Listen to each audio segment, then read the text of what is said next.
The views and opinions expressed in The Fact Is with Hollis Grant are those of Hollis Grant and do not necessarily reflect the official policy or position of Droids Canada Network. Droids Canada Network does not take responsibility for any content or position produced by Hollis Grant and his show.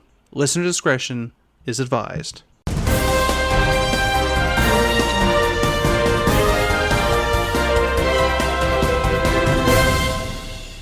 Good morning, good afternoon, and good evening. Thank you for tuning in to another edition of The Fact Is. I am your host, Hollis Grant, and on today's episode, we're going to be talking about the new government that has been formed in Canada. Prime Minister Justin Trudeau has a minority government, and the way that things work in Canadian Parliament is that the House of Commons has a certain number of seats, and whoever controls the majority of those seats can pass through bills and would be a majority government. But then there gets into situations where you have a small amount. For instance, out of 338 seats today, the Liberals hold 160. So therefore they form government. The Conservative, 119 seats, and the NDP holds 25 seats. The Bloc Québécois holds a total of 32 seats. Depending on who has the most seats, they're therefore the winner. Now, one of Justin Trudeau's earliest campaign promises, and the first time that he was elected, was to get or change the way that votes were tabulated in Canada and change it to proportional representation.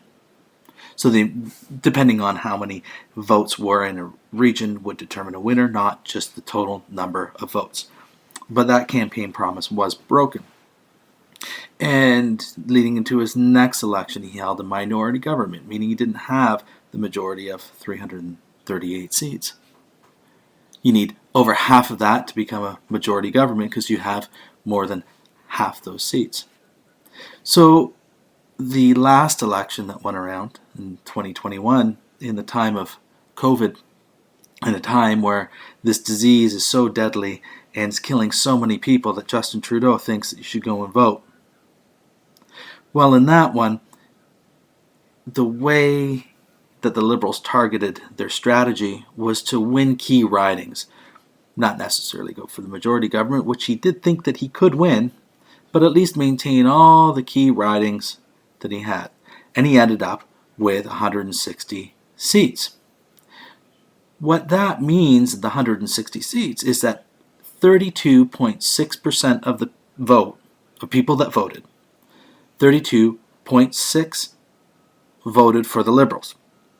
The Conservatives, on the other hand, only won 119 seats, but they won 33.70% of the votes. Therefore, if electoral reform did happen, as promised by Justin Trudeau, the Conservatives would be the ones in power.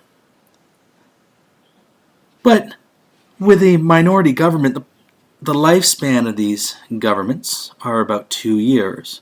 It only gets about 2 years before the other parties get together and can easily call an election based on the number of seats. Well, that's not going to happen at least for another 2 years because the NDP and the Liberals decided to form a joint coalition government. So the Liberals, with 32.6% of the votes, and the NDP, run by our favorite Member of Parliament, Jagmeet Singh, and go back and listen to our past episodes on droidscanada.com. You can take a look at all the wonderful content that the Don Jagmeet Singh has given us. He's given us content from $1,000 maternity dresses, from copper pots, from ties with Khalistani terrorists, from the only elected official banned from India, and now banned from Russia.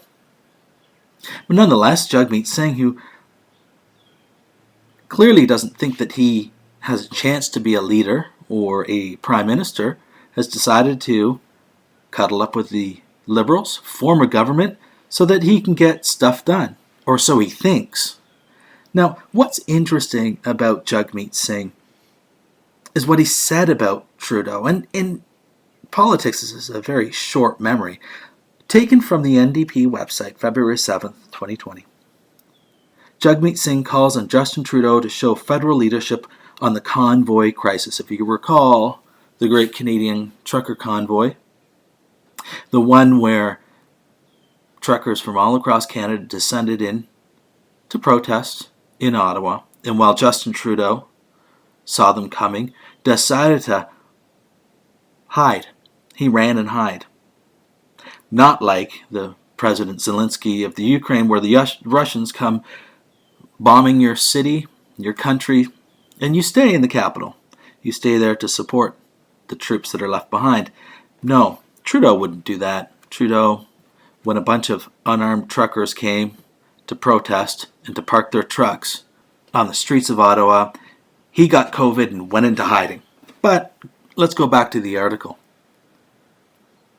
Canadians are facing a national crisis. They need national leadership now. Today, NDP leader Jagmeet Singh called on Prime Minister Trudeau to show leadership and to work on a plan to end the convoy crisis that is terrorizing neighborhoods across the country. The people of Ottawa, especially those living in the downtown core, have been under siege for more than a week now. Local citizens, healthcare workers, and frontline workers across the country are being harassed and assaulted in their community. Yet the Prime Minister and the Liberal government have been missing in action to put an end to this crisis.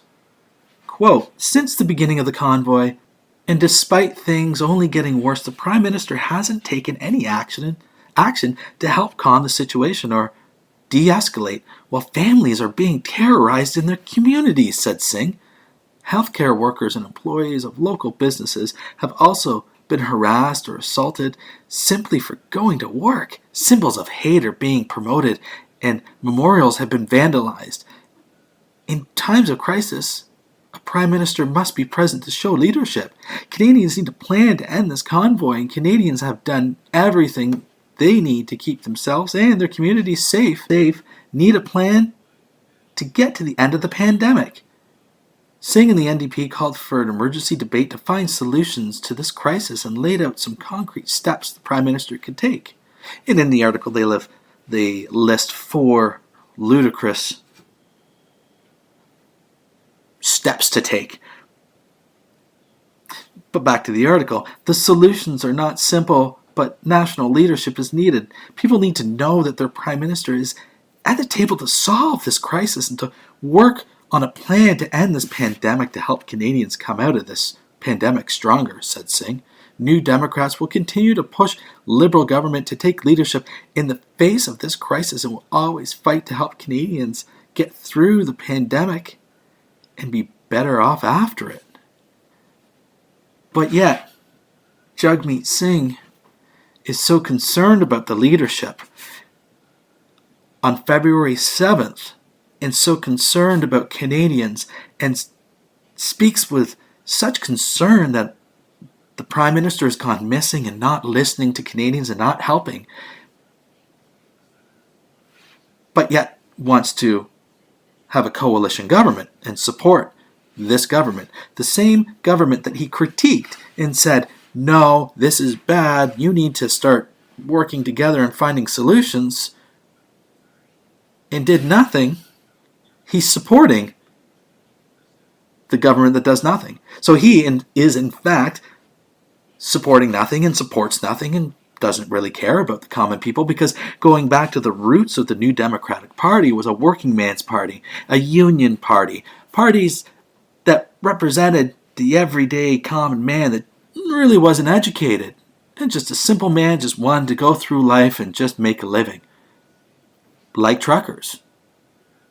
But yet, when the trucker protest happens, the NDP does not support the working class or the workers. So the NDP doesn't represent anything to do with working people. The NDP today really just represents a welfare state. And anyone that supports the NDP, especially vocally on Twitter or any type of social media, are people that just sit at home in their parents' basement. They just sit at home and collect unemployment, sit at home and collect disability checks, That's their base. And Jagmeet Singh's first act as a coalition government is to come out and say, we need to spend more money on healthcare. We need to get more money into dental care. We need to spend more federally to help people with their lives. Now, healthcare is a provincial issue. With that being said, is Jagmeet Singh wanting to take away the provincial healthcare systems and transfer it to the federal level and allow the federal government to look after the healthcare needs of the population? Is that what he's saying? It was estimated that the program would cost about $250 billion. $250 billion when Canada is already in debt. When the province of Ontario has the largest sub-sovereign debt in the entire world. The province of Ontario, with 17 million people, has more debt than the state of California, with around 35 million people. So when you look at government spending is going out of control at the federal level, to shift programs from the provincial level to go to the federal level doesn't make sense. Yet again, not listening. Jagmeet Singh does not care about you, and he does not care about everyday Canadians. He wants you to rely on the government as much as possible so you can sit at home and vote NDP so he can continue to buy his wife $1,000 dresses, to buy his custom-made designer suits, and his fleet of bicycles. How does the average general laborer from Moose Jaw relate to anything that Jagmeet Singh represents in the NDP party?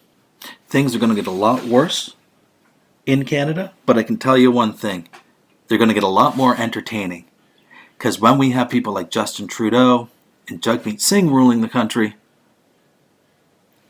there's going to be stories, there's going to be scandal, and there's going to be a lot of content. So I'd like to thank you for tuning in this week to The Fact Is. I'm your host, Hollis Grant. Please take a look at our past episodes on droidscanada.com, and you have yourself a great week. Dan, what happens every Thursday? That would be DCR Droids Canada Radio. And what time is it at on Thursday? That's from 9 till 11 p.m. Dumb question. Where do you find it? You find that at accessradio.ca. And what's the best part? It's